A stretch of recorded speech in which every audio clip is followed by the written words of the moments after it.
नमस्कार निवेशकों, Indian investor of the year के इस नए अंक में आपका हार्दिक अभिनंदन। पिछले दिनों भारत में लोकसभा चुनाव के नतीजे घोषित हुए और जैसी मैंने आशंका व्यक्त की थी, एक मिलीजुली सरकार एनडीए के नेतृत्व में उसने शपथ ली। बाजारों में रिजल्ट्स के बाद जो मिलीजुली सरकार जब आई तो जो एक उठापटक हुई, उसने निवेशकों के मन में संदेह की स्थिति पैदा की। परंतु नरेंद्र मोदी जी के नेतृत्व में नई सरकार के गठन के बाद बाजार ने एक तरफा ऊंचाई का अपना सिलसिला जारी रखा है। परंतु अब समय आ गया है सावधान होने का। इसका राज छिपा है 2024 के आंकड़े में, अर्थात 2024 में बाजारों में बड़े उतार चढ़ाव के संकेत दिखते हैं। तो 2024 यानी जैसे मैंने पहले भी कहा था कि इस पूरे वर्ष में बाजार 20,000 से लेके 24,000, ये निफ्टी का लेवल में बता रहा हूँ, यहाँ तक रह सकता है। तो चूंकि हम अभी 24,000 के करीब हैं, तो मेरा ऐसा मानना है कि अब हम एक खतरनाक मोड़ पर पहुंच चुके हैं और निवेशकों को अपना निवेश सुरक्षित रखना चाहिए। बाजार के इस यूफोरिया के कारण एक बड़े करेक्शन की संभावना बढ़ती जा रही है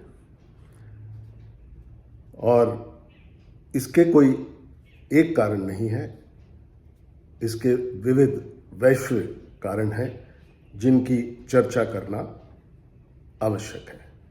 सबसे पहले हम भारतीय अर्थव्यवस्था की बात करें तो जैसा मैंने पिछले अंक में आपसे बताया था कि भारतीय अर्थव्यवस्था विश्व की एक तेजी से बढ़ती हुई अर्थव्यवस्थाओं में शामिल है।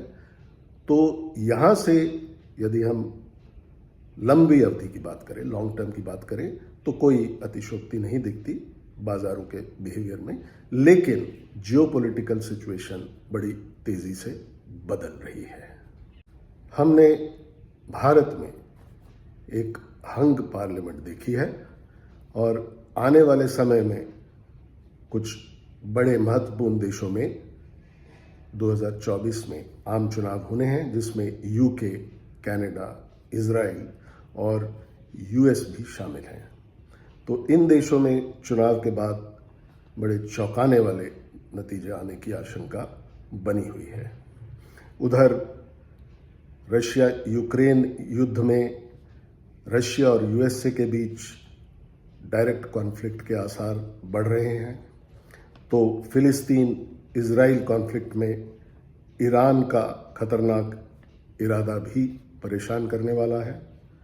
तो चीन भारत और ताइवान के खिलाफ कब आक्रामक रुख अपना लेगा, ये भी काल के गर्त में छिपा है। इधर भारत में आज से शुरू होने वाले लोकसभा के सत्र में सत्ता पक्ष और प्रतिपक्ष के बीच का संघर्ष एक चरम सीमा पर पहुंच सकता है।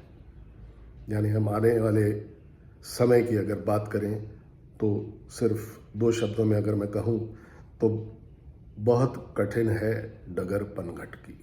सरकार तो बन गई, पर सरकार किस तरह से निर्णय ले पाएगी, इस पर काफ़ी सारे प्रश्न चिन्ह लगे हुए हैं। तो इस स्थिति में निवेशक क्या करें?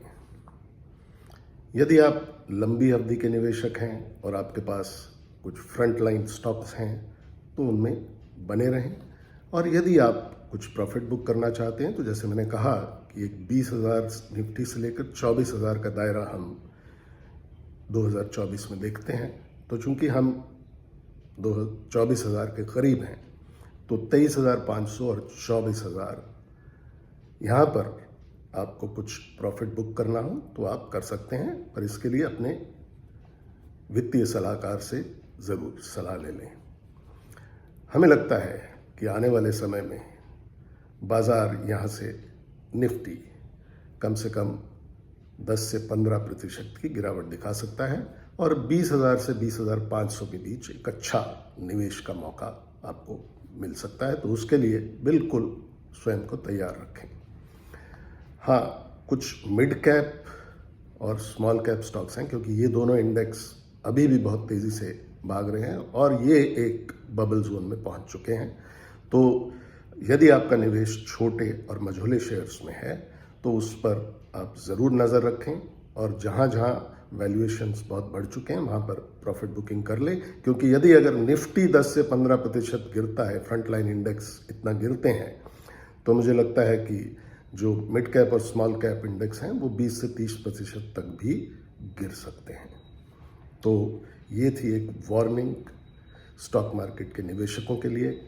आप अपना ध्यान रखें और अपने निवेश को सुरक्षित रखें। जल्द मिलते हैं एक नए अंक के साथ, तब तक के लिए नमस्कार।